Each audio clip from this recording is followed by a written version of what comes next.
નમસ્કાર વિદ્યાર્થી મિત્રો, ધોરણ 8 માં ગણિતમાં આપણે ત્રીજું પ્રકરણ કરાવીએ ઘનાકારોનું પ્રત્યક્ષીકરણ. હવે ઘનાકારોનું પ્રત્યક્ષીકરણ શીખવા માટે પહેલા તો ધોરણ 7 માં સમતલમાં આકાર અને એના ઘન આકારો વિશે આપણે શીખી ચૂક્યા છીએ. પહેલી વસ્તુ એ કે સમતલ કોને કહેવાય? તો આ એક ભાગ જે બોર્ડ છે તે સમતલ. સમતલમાં માત્ર આકૃતિ દોરી શકાય એટલે સમતલમાં દર્શાવવા માટે માત્ર લંબાઈ અને પહોળાઈ જ કરી શકીએ આપણે. તો જેટલી બી લંબાઈ પહોળાઈની આકૃતિ દોરી શકીએ એને આપણે 2D ટુ ડાયમેન્શન મતલબ દ્વિપરિમાણીય આકૃતિ તરીકે ઓળખવામાં આવે છે. અને જો તમે આકૃતિ દોરવા માટે 3 પરિમાણ બતાવો અથવા કોઈ એક પદાર્થ હોય, દાખલા તરીકે આ એક મારી પાસે ડસ્ટર છે, તો ડસ્ટર ટોટલ 3 બાજુ ધરાવે છે, લંબાઈ ધરાવે છે, પહોળાઈ ધરાવે છે, જાડાઈ મતલબ ઊંચાઈ ધરાવે છે. તો આ જે છે ને લંબઘન છે. લંબઘન હોય કે સમઘન હોય, ઘન જે વસ્તુ આવે ને 3 માપ ધરાવે, લંબાઈ, પહોળાઈ અને ઊંચાઈ. તો જે લંબાઈ, પહોળાઈ અને ઊંચાઈ ધરાવે ને એને 3D કહેવામાં આવે છે, 3 ડાયમેન્શન, જેને ત્રિપરિમાણીય આકૃતિ અથવા ત્રિપરિમાણીય આકાર ધરાવતા પદાર્થો કહેવામાં આવે છે. તો આપણે જોઈએ પહેલા 2D. 2D મતલબ દ્વિપરિમાણીય દ્વિપરિમાણીય 2D. 2D કોને કહેવાય? 2D આકાર એટલે જે આકૃતિ લંબાઈ અને પહોળાઈ ધરાવે છે તેવી આકૃતિને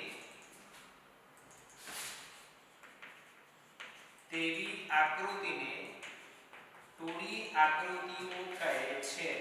શોર્ટમાં આવી રીતે લખી શકાય, નહીંતર દ્વિપરિમાણીય આકૃતિ કહે છે. એના ઉદાહરણ તમે જુઓ.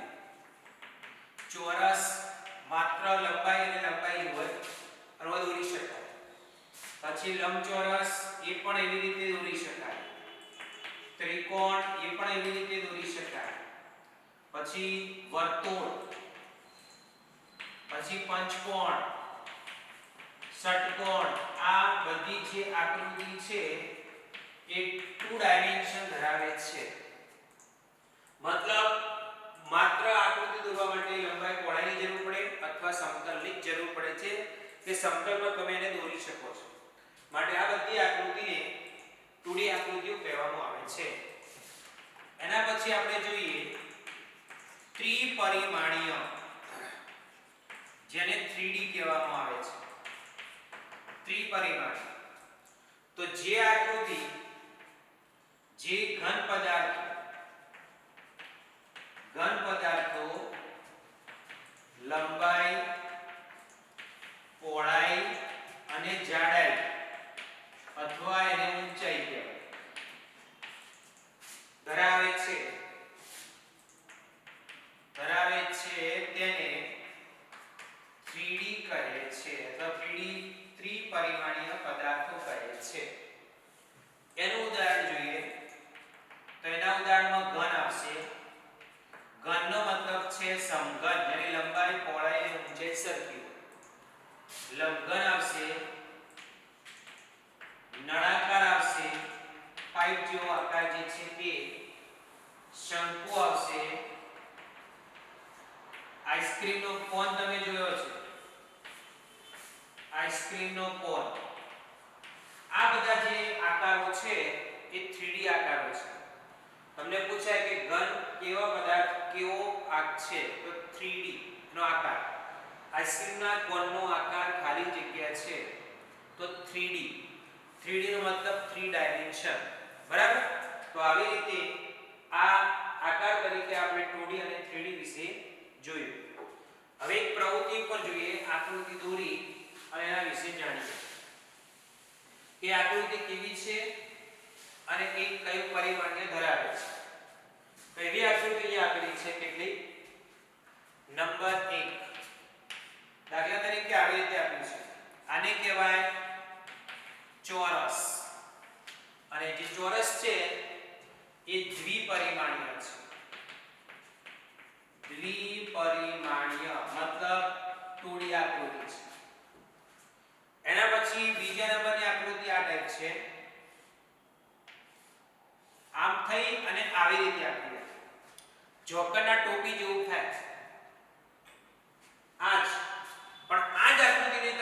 આવી રીતે કરી નાખો તો પછી એને ત્રિકોણ કહેવાય. પણ નીચે વર્તુળાકાર કરશો તો એ જોકરની ટોપી બનશે. તો આને કહેવાય શંકુ. અને શંકુ બને એટલે ત્રિપરિમાણીય બને. જેને લંબાઈ પહોળાઈ અને જાડાઈ હોય જેને 3D આકૃતિ કહેવામાં આવે છે. આ જે છે ત્રિકોણ છે. આ જે ત્રિકોણ છે એ દ્વિપરિમાણીય છે. અને દ્વિપરિમાણીયને શું કહેવામાં આવે છે? 2D. એવી રીતે ચોથી આકૃતિ તમે આવી રીતે પણ દોરી શકો.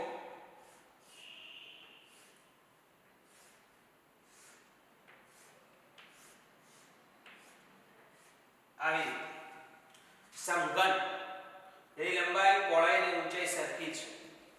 તો આ જે છે ઘન છે જેને સમઘન કહેવાય. તો એ ત્રિપરિમાણીય છે. અને ત્રિપરિમાણીયને 3D તરીકે આપણે ઓળખતા હોઈએ છીએ. હવે બીજી કેટલીક આકૃતિઓ છે. 5મા નંબરની દાખલા તરીકે આ વર્તુળ. વર્તુળનો જાડાઈ 9, ખાલી લંબાઈ પહોળાઈ રીતે દર્શાવી શકાય. તો આ જે વર્તુળ છે એ વર્તુળને દ્વિપરિમાણીય તરીકે ઓળખવામાં આવે છે જેને 2D કહેવામાં આવે છે. બીજી કોઈ આકૃતિ હોય તો બી જોઈએ. નળાકાર છે. 6થા નંબરની આકૃતિ નળાકાર આ રીતે દોરી શકાય. બે પેરેલલ લીટી કરી દેવાની સમાંતર. એમાં નીચે વર્તુળ અને ઉપર વર્તુળ. તો આ થયું નળાકાર. અને નળાકાર આવશે ત્રિપરિમાણીય. તો આને કહેવાય 3D. બરાબર? જોઈએ વધારે. એક 7મા નંબરની આકૃતિ એવી છે. તમને આવી રીતે દોરી બતાવી તો તમે એને વર્તુળ કહો છો. સેમ આ ટાઈપ. આને દોર્યું તો ત્રિકોણ કીધું, પણ નીચેનો પાયો અર્ધવર્તુળ કરી દીધું તો દેખાવમાં શંકુ બની ગયું. તો 2D આકૃતિની જગ્યાએ આપણે 3D કીધું. હાલ મેં વર્તુળ દોર્યું છે તો એ વર્તુળ 2D આકૃતિ છે, દ્વિપરિમાણીય. પણ જો હું એને આવી રીતે કરી નાખું, આવી રીતે ભાગ, તો એ એક ટેનિસ બોલ ટાઈપ થઈ ગયો છે.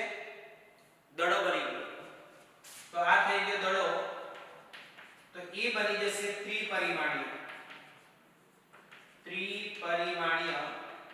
અને ત્રિપરિમાણીયને શું કહેવામાં આવે છે? 3D. તો આપણા વ્યવહારની અંદર આવી ઘણા બધા પદાર્થ એવા છે, ઘણી બધી આકૃતિ એવી છે કે કેટલીક આકૃતિઓ, જો કે બધી આકૃતિઓ આપણે સમતલમાં દોરી શકીએ છીએ. જો આ આકૃતિને પણ સમતલમાં દોરી, આને દોરી, આ પણ દોરી છે અને આ પણ દોરી છે. આ બધી જ આકૃતિઓ આપણે સમતલમાં ચારે ચાર દોરી છે. એ ચારે ચાર આકૃતિ દોરવામાંથી જ ખબર પડી જાય છે કે લંબાઈ પહોળાઈ અને જાડાઈ ધરાવે છે. તો એવી આકૃતિને 3D આકૃતિ કહેવાય. બરાબર? અને બાકીની જે આ આકૃતિઓ છે, ચોરસ છે, ત્રિકોણ છે, આ વર્તુળ છે, એ બધી જે આકૃતિઓ છે ફક્ત લંબાઈ પહોળાઈમાં દોરી શકાય છે. હજુ તમારે દોરવું હોય તો લંબચોરસ બી દોરી શકો. એટલે એવી બધી આકૃતિઓ છે એની માત્ર લંબાઈ પહોળાઈ છે, તો એને 2D આકૃતિ કહેવામાં આવે છે, દ્વિપરિમાણીય. એટલે આપણા જે વ્યવહારની અંદર, મેથેમેટિક્સની અંદર કેટલીક આકૃતિનો ઉપયોગ થતો હોય છે, એ જે પણ આકૃતિ તમે લંબાઈને પહોળાઈ રીતે તમે દર્શાવી શકો, એ બધી જ આકૃતિને દ્વિપરિમાણીય આકૃતિ તરીકે ઓળખાય. અને જે પણ આકૃતિને તમે લંબાઈ, પહોળાઈ અને જાડાઈ કે ઊંચાઈ રીતે તમે દર્શાવી શકો, એવી બધી જ આકૃતિને આપણે ત્રિપરિમાણીય એટલે કે 3D આકૃતિ તરીકે ઓળખતા હોઈએ છીએ. હવે આ જે વાત કરી એ 2D ને 3D આકૃતિ છે. કેટલીકવાર આકૃતિનું સંયોજન જોવા મળતું હોય છે. આકૃતિનું મિશ્રણ. કેવી રીતે મિશ્રણ? કે એની અંદર એકથી વધારે ભાગ જોવા મળતા હોય છે. એવી પણ આપણે આકૃતિની વાત કરી લઈએ. તમે ઉનાળાની અંદર આઈસ્ક્રીમનો કોન ખાધો છે. એ આઈસ્ક્રીમનો કોન સાંભળજો. આઈસ્ક્રીમનો કોન, જો કે આઈસ્ક્રીમનો કોન એ ખાલી જગ્યા છે તો તમને કહું 3D. 3D એટલે ત્રિપરિમાણીય આકૃતિ છે. પણ એને દર્શાવાય આવી રીતે. આવો આપણે આઈસ્ક્રીમનો કોન ખાધો છે અને આની અંદર આવી રીતે ઉપર આઈસ્ક્રીમ છે. તો આ બે આકૃતિનું સંયોજન છે. કઈ કઈ બે આકૃતિનું સંયોજન શંકુ પ્લસ અર્ધગોળક આવી રીતે બે આકૃતિનું સંયોજન છે. આ જે નીચેનો ભાગ છે શંકુ આકારનો છે, ઉપર જે આઈસ્ક્રીમ પડી છે અર્ધગોળક ટાઈપ છે. અર્ધગોળક એટલે અડધો ગોળક ટાઈપ આકૃતિ છે. આપણે બીજી એક આકૃતિ જોઈએ, મિનારો. આ મિનારો પણ આવી રીતે બનતો હોય છે, આવી રીતે. કોઈ પણ ઊંચો મિનારો આ ટાઈપ હોય છે, આ ટાઈપ. તો એ મિનારો પણ એવું સેમ છે. તમને આટલેથી આટલો ભાગ તમને શંકુ દેખાય છે અને ઉપરનો ભાગ તમને દેખાય છે અર્ધગોળક. બરાબર? તો આ રીતે બે ભાગ છે. હજુ પણ આપણે આકૃતિમાં આપેલો કેટલો ભાગ જોઈએ, કટોરો. આ કટોરો જોઈએ. કટોરો દોરવા માટે આપણે આવો અર્ધગોળક લઈએ અને એની અંદર બીજો આવો અર્ધગોળક છે. આવો કટોરો એટલા માટે કહું તમને કે આ એ ટાઈપનો કટોરો છે કે કેટલીક વાર ગરમ વસ્તુ ભરીએ અંદર તો પણ આપણો હાથ ગરમ થતો નથી. ચા પીવા માટે કેટલાક આવા કટોરા મળતા હોય છે બજારની અંદર સ્ટીલના. તો આ કટોરો છે. આમાં ગરમ ચા ભરશો ને તો તમે બહારથી હટશો તો ગરમ કટોરો નહીં થાય. તો આ જે કટોરો છે ને એ બંને અર્ધગોળક છે. અર્ધગોળક પ્લસ અર્ધગોળક બંને અર્ધગોળકનું સંયોજન કરેલું છે. એટલે આવી કેટલીક આકૃતિઓ આપણા વ્યવહારની અંદર કેટલાક પદાર્થો એવા વપરાય છે કે બે થી વધારે આકૃતિઓ અંદર જોવા મળતી હોય છે. બરાબર? હવે આપણે આગળ વાત કરીએ કે કેટલીક વસ્તુમાંથી કેટલીક વસ્તુ કાઢી લેતા પણ આકૃતિનો આપણને ખ્યાલ આવે છે. દાખલા તરીકે એક આવી આકૃતિ છે, ધ્યાન આપજો. એક આવી આકૃતિ છે.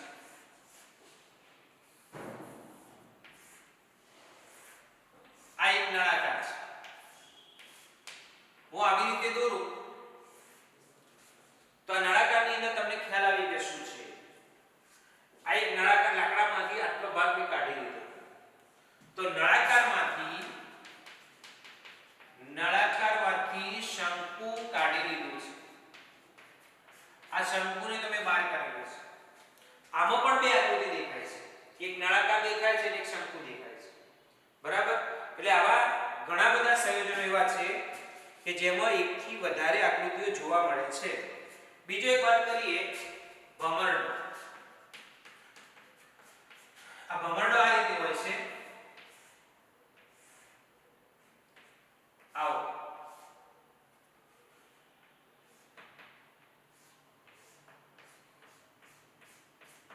આ ટાઈપ ભમરડો હોય છે.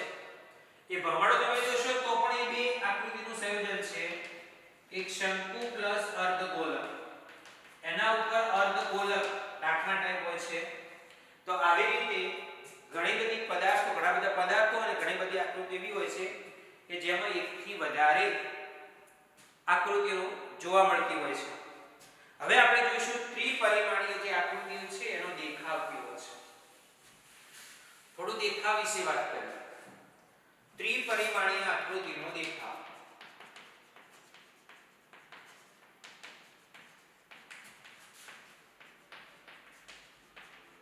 જોઈ લો. ત્રિપરિમાણીય આકૃતિનો દેખાવની વાત કરું, હું એક જ પહેલા દોરું છું. અહીંયા બુકને લઈએ આકૃતિ.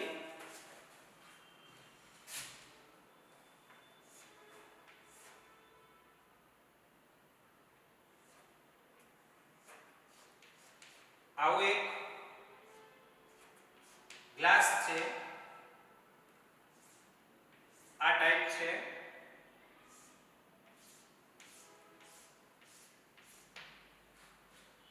આ ટાઈપ એક ગ્લાસ આપેલો છે, થોડું જાડું છે એટલે ભાગ ડબલ બતાવેલો છે. આવો એક ગ્લાસ છે. હવે આ ગ્લાસ ત્રિપરિમાણીય છે. આ ગ્લાસનો ત્રિપરિમાણીય આકૃતિનો દેખાવ એટલે ત્રણ રીતે જોવાનો છે. એક આગળથી જોવાનું, એક બાજુથી જોવાનું અને એક ઉપરથી જોવાનું. તો ત્રિપરિમાણીય આકૃતિ આગળથી કેવી દેખાય છે, બાજુથી કેવી દેખાય છે અને ઉપરથી કેવી દેખાય છે એનો ડ્રો કરવાનો છે. તો આપણે જોઈએ કે આ જે છે વસ્તુ, હાલ તમે જોશો તો આ ગ્લાસ છે. અને આગળથી અને બાજુથી સેમ દેખાશે, કારણ કે ગ્લાસ છે ને વર્તુળાકાર છે, ગોળ છે બંને બાજુ, એટલે આગળથી જોશો કે બાજુથી જોશો તો સેમ જ દેખાવાનું છે. એ આ ટાઈપ દેખાશે, આ ટાઈપ જોઈ લો.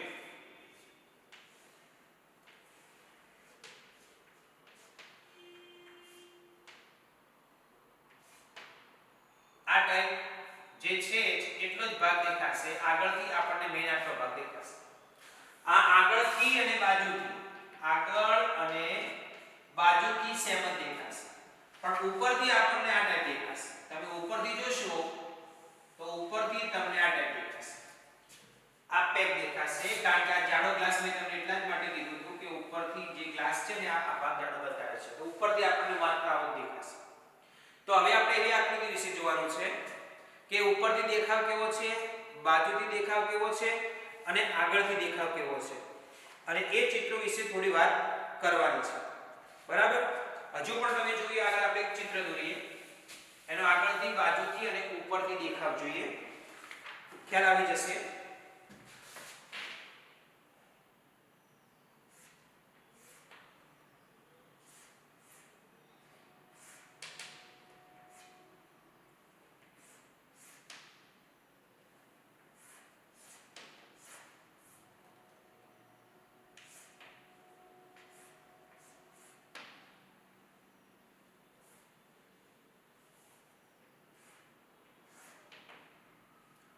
એક ઝૂંપડી આપેલી છે. આ ઝૂંપડીનો આ આગળનો દેખાવ છે, આ બાજુનો દેખાવ છે અને આ ઉપરનો દેખાવ છે. તો એને આપણે દોરવાનું છે કે આગળથી કેવો દેખાય છે. તો આ ઝૂંપડી આગળથી આપણને આ ટાઈપ દેખાશે, આ ટાઈપ દેખાશે. આગળથી ઝૂંપડીનો આકાર આ ટાઈપ છે, આગળથી, બરાબર, આવી રીતે. અને બાજુથી આ ટાઈપ દેખાશે,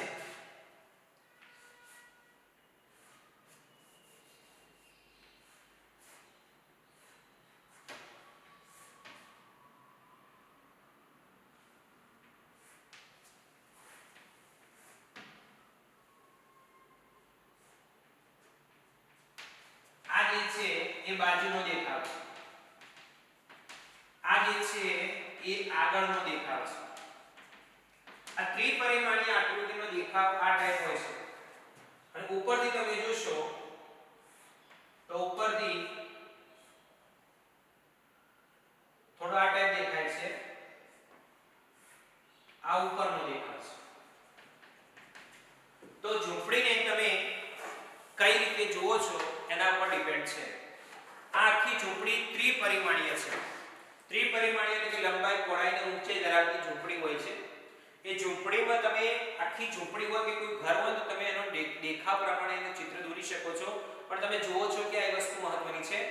આ આખી ઝૂંપડીને તમે આગળના ભાગથી જોશો તો આગળના ભાગથી આ દીવાલ અને માત્ર બહારનું દેખાશે, માટે એટલું જ આપણે ડ્રો કરી શકીએ. એના ઉપરની છતનો ભાગ એ ટાઈપ દેખાશે.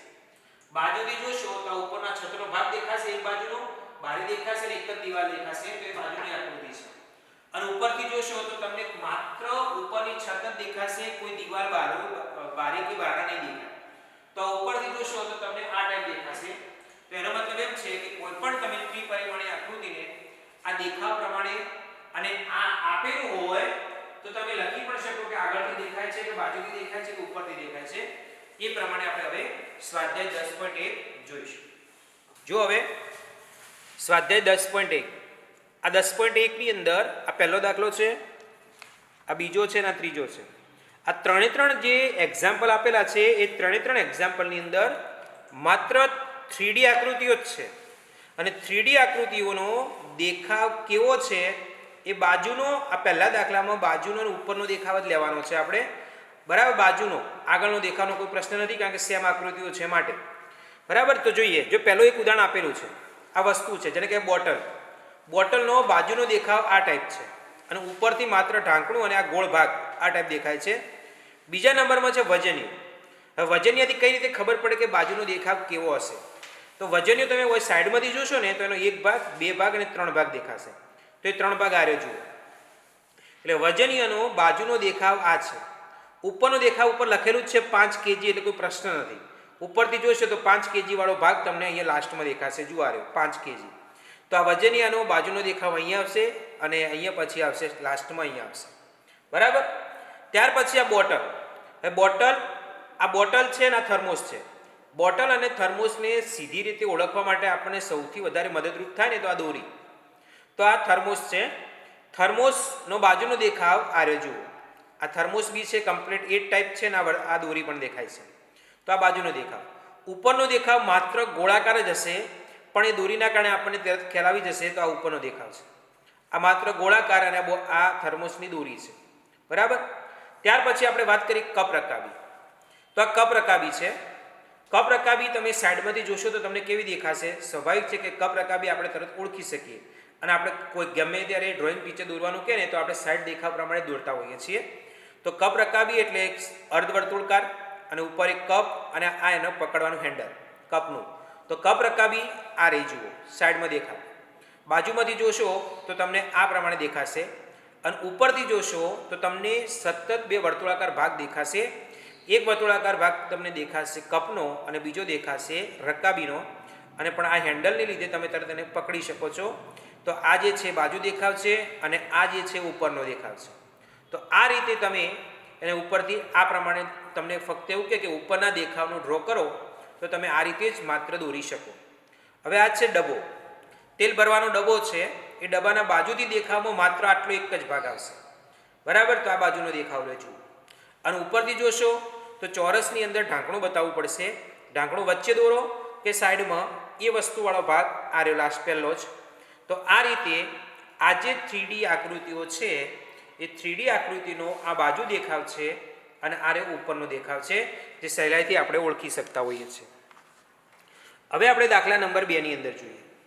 દાખલા નંબર 2 ની અંદર તમને ટોટલી વસ્તુ 4 વસ્તુ આપી દીધી છે. એક તિજોરી છે, એક માચિસ બોક્સ છે, ટેલિવિઝન ટીવી છે અને મોટર કાર છે. આ 4 વસ્તુ આપી દીધી છે. 4 વસ્તુ 3D આકૃતિ છે. 4 વસ્તુની આગળ લખેલું છે કે આગળનો દેખાવ, બાજુનો ઉપર, આગળનો બાજુનો ઉપરનો, આગળનો બાજુનો ઉપરનો. તો પછી આ પ્રમાણે તમને જે આગળનો કીધો છે તો આગળનો દેખાવ કેવી રીતે છે તો એ અહીંયા દોરીને પણ આપી દીધું છે. માત્ર આપણે લખવાનું છે કે આ આગળનો દેખાવ છે, આ બાજુનો દેખાવ છે કે આ ઉપરથી આપણને આવું દેખાય છે. બરાબર. તો પહેલી જ આકૃતિમાં જોઈએ કબાટ, જે તિજોરી આપી છે. તો આ કબાટની અંદર તમને કીધું છે આગળથી તમે આ રીતે જુઓ. તો આગળથી તમને કરીસો દેખાશે, એક હેન્ડલ દેખાશે. એ પદ્ધતિથી તમે આગળ જોઈ શકો. તો આ પહેલી આકૃતિથી ખબર પડે કે આ આગળનો દેખાવ છે. બાજુમાંથી માત્ર ઊભું લંબચોરસ, તો આ બાજુની આકૃતિ. અને ઉપરની આકૃતિમાંથી આડું લંબચોરસ, તો આ ઉપરની આકૃતિ. તો આ આગળની, આ બાજુની અને આ ઉપરની એ ટાઈપ છે. માચિસની અંદર પણ એકદમ સહેલાઈ રીતે તમે ઓળખી શકો એવું જ છે. જ્યાંથી આપણે દિવાસળી સળગાવીએ છીએ એ ભાગ બાજુનો બ્લેક આપેલો છે. આગળનો ભાગ આ ટાઈપ છે અને થોડો ભાગ બતાવેલો છે. તો પહેલો જે બ્લેક છે એ બાજુનો ભાગ છે, તો આ બાજુનો છે. આ જે ભાગ છે એ આગળનો છે. અને ઉપર માછલી દોરેલી છે, ઉપરનો ભાગ છે. તો અહીંયા પણ માછલી દોરેલી છે, તો એ ઉપરનો ભાગ છે. તો આવું ઇઝી રીતે આપણે આગળનો દેખાવ, આ બાજુનો દેખાવ, આગળનો અને ઉપરનો દેખાવ જોઈ શકીએ. હવે ટેલિવિઝન જુઓ. આ પહેલો જ આગળનો ભાગ આપેલો છે, તો આ પહેલો આગળનો ભાગ છે. તો આ આગળથી ટેલિવિઝન આ ટાઈપ દેખાય છે. તમે બાજુથી જોશો તો બાજુનો આ ભાગ તમને દેખાય છે કે અહીંથી બાજુ નહીં, પણ આ ભાગ બાજુથી તમે સહેલાઈથી ઓળખી શકો. આ બાજુનો ભાગ. અને ઉપરથી જોશો તો તમને આ ટાઈપ દેખાશે. તો આગળ, બાજુ અને ઉપર.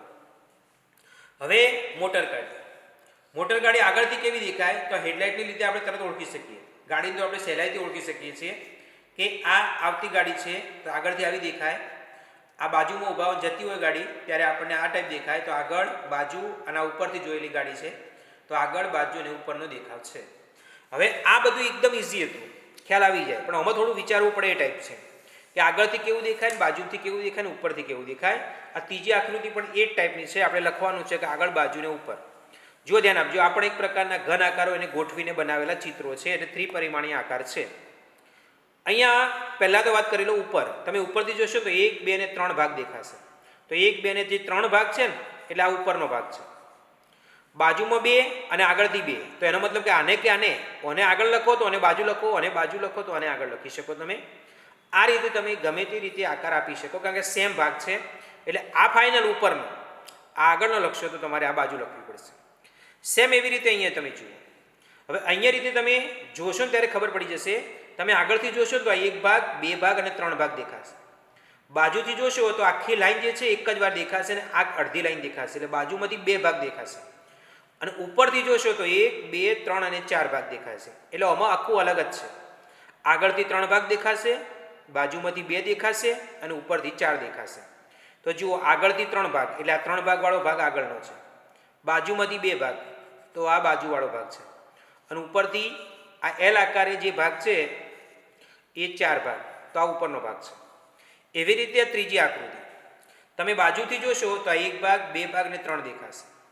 આગળથી જોશો તો 1 2 3 અને 4 ભાગ દેખાશે, અને ઉપરથી જોશો તો આ પહેલો ભાગ સીધો સ્તંભ કહેવાય અને એક આડો સ્તંભ, 2 ભાગ જ દેખાશે. એટલે આ થોડું વિચારી અને આપણને ખ્યાલ આવી જશે કે ઉપરથી 2 ભાગ, બાજુથી 3 અને આગળથી 4 ભાગ દેખાવા જોઈએ. તો આ જે 4 ભાગ છે આગળનો ભાગ છે, આ જે ભાગ છે બાજુનો ભાગ છે, અને આ 2 ભાગ એ ઉપરનો ભાગ છે. હવે અહીંયા જુઓ, અહીંયા પણ એવું છે, બાજુમાંથી જોશો તો 1 અને 2 ભાગ જ દેખાશે, તો પહેલો ભાગ છે બાજુનો ભાગ છે. ઉપરથી જોશો તો માત્ર 1 2 અને 3 ભાગ દેખાશે, કારણ કે 1 2 અને 3 સ્તંભ છે તો આ 3 દેખાશે. બાજુથી જોશો તો 1 2 3 અને 4 ગોઠવેલા ઉપર દેખાશે, એટલે આ બાજુનો ભાગ છે. તો આ રીતે આપણે સહેલાઈથી જોઈ શકીએ. અહીંયા પણ એવું છે, અહીંયા તમે આ બાજુથી જોશો તો 1 2 અને 3 દેખાશે, તો આ જે 3 ભાગ છે એ 3 ભાગ આપણા આ રહ્યા છે. ઉપરથી જોશો તો 1 2 અને 3 દેખાશે, તો ઉપરના આ 3 ભાગ છે, અને આગળથી જોશો તો આ રહ્યો ભાગ છે, આ 1 2 અને આ 3, બરાબર.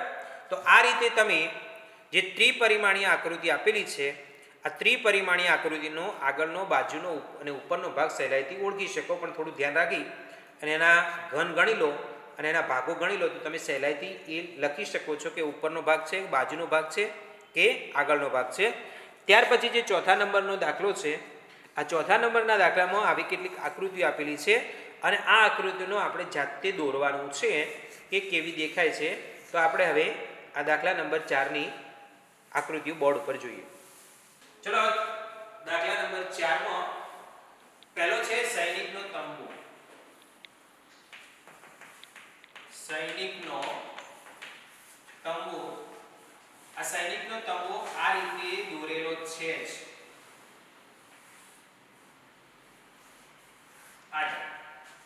બરાબર, આ ટાઈપ સૈનિકનો જે તંબુ છે એ કમ્પ્લીટલી દોરેલો જ છે. આવો, હવે કોને કહ્યું છે કે આ બાજુનો દેખાવ છે, અહીંથી આગળનો દેખાવ છે અને અહીંથી ઉપરનો દેખાવ છે. તો આને દોરવાનું છે. આને દોરીએ એટલે તમે પહેલા તો આપણે આ રીતે દોરીશું. આ જે ભાગ છે એ આને કહેવાય આગળનો દેખાવ, આ રીતે. પછી આ ડાર્ક લાઈન વાળો ભાગ દોરીશું, આ ટાઈપ, બરાબર. આ જે છે આ બાજુનો દેખાવ, અને ઉપરનો દેખાવ દોરવા માટે ઉપરથી આ ટાઈપ દેખાશે.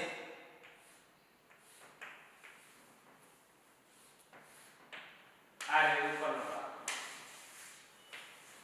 આ ઉપરનો. તો આ રીતે આપણે એના દેખાવ પ્રમાણે ચિત્ર દોરી શકીએ. ત્યાર પછી બીજું એક ચિત્ર આપ્યું છે, બીજું એક પણ જોઈએ. ટેબલ આપ્યું છે.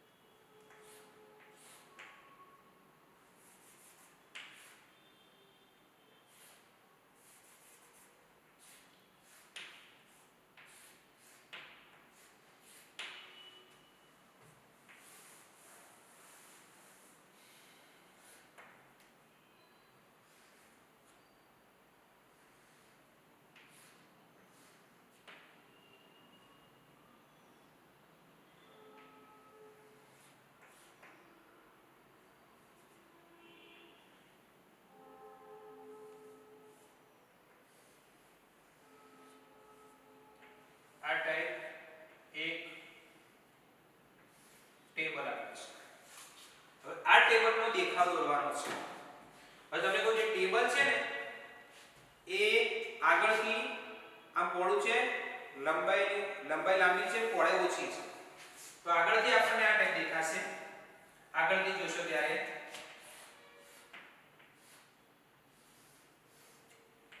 તમારે આ રીતે એને આગળનો દેખાવ કહેવાય.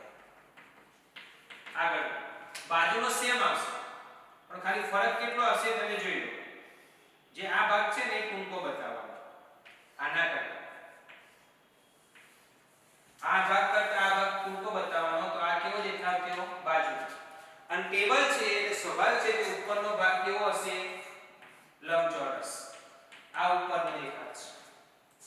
તો આ રીતે આ સૈનિકનો તંબુ અને ટેબલ તમે આગળ, બાજુ અને ઉપરનો દેખાવ દોરી પણ શકો. હજુ આપણે આગળ કેટલાક ઉદાહરણ જોઈએ, ધ્યાન આપજો. બીજો લઈએ એક ઉદાહરણ.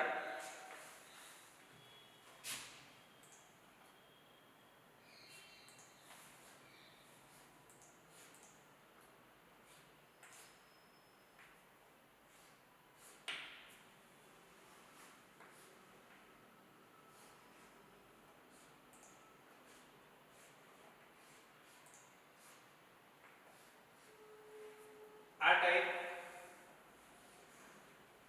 એક લોખંડની નટ આપેલી છે. આ છે લોખંડની નટ એટલે બોલ્ટ કહેવાય છે. હવે તમારે બાજુનો દેખાવ દોરવો હોય તો તમે આ રીતે દોરી શકો.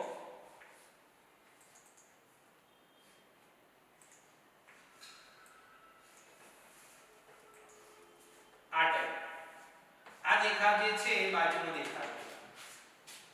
અરે આગળનો આ જે દેખાવ છે એ કયો દેખાવ છે? આગળનો. તમારે બાજુથી દોરવો હોય તો બાજુથી માત્ર તમને એક જ ભાગ દેખાશે, આવો. અથવા તમે વધુમાં વધુ બે ભાગ દોરી શકો. આવી રીતે વધુમાં વધુ તમે કેટલા ભાગ દોરી શકો? બે ભાગ દોરી શકો. આવી રીતે આ જે ભાગ છે બાજુનો. અને ઉપરનો તમારે જોવો હોય તો ઉપરનો તમે આ રીતે ષટકોણની અંદર વર્તુળાકાર આ જે છે ઉપરનો ભાગ છે, આ બોલ્ટનો. આ રીતે આગળ, બાજુ અને ઉપરનો ભાગ દોરી શકાય. હવે એક ભાગ દોરીએ આપણે. એક આવી રીતે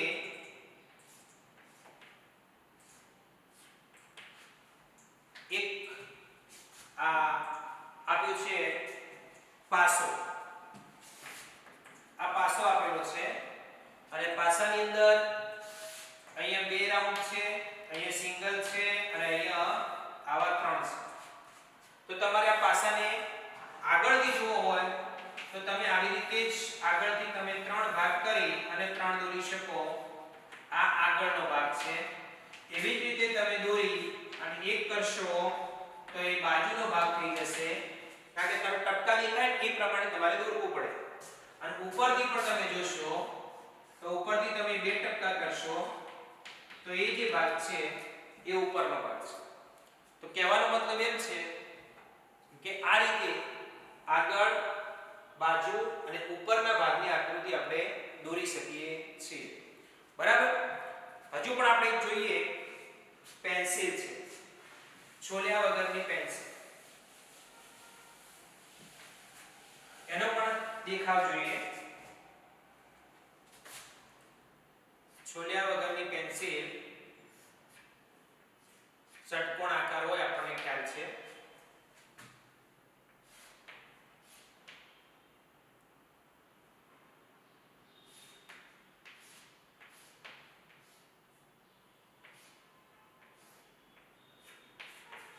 આવી રીતે છે.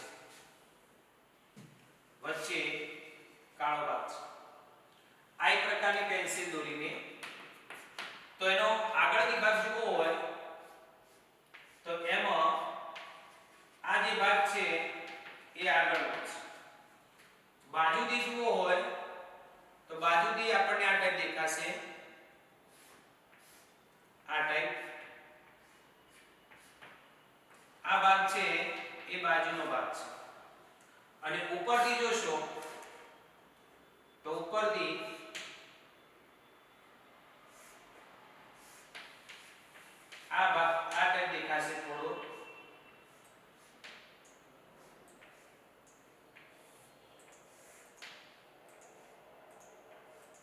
જે ભાગ છે એ ઉપરનો છે. તો પેન્સિલને આપણે જુદી જુદી રીતે આગળ બાજુ અને ઉપરના ભાગની આકૃતિ દોરી શકીએ છીએ. તો આ જ જે આખું સ્વાધ્યાય 10.3 ની અંદર 3D ત્રિપરિમાણીય આકૃતિના દેખાવ વિશે સ્વાધ્યાય 10.1 ની અંદર આપણે વાત કરી. ઓકે.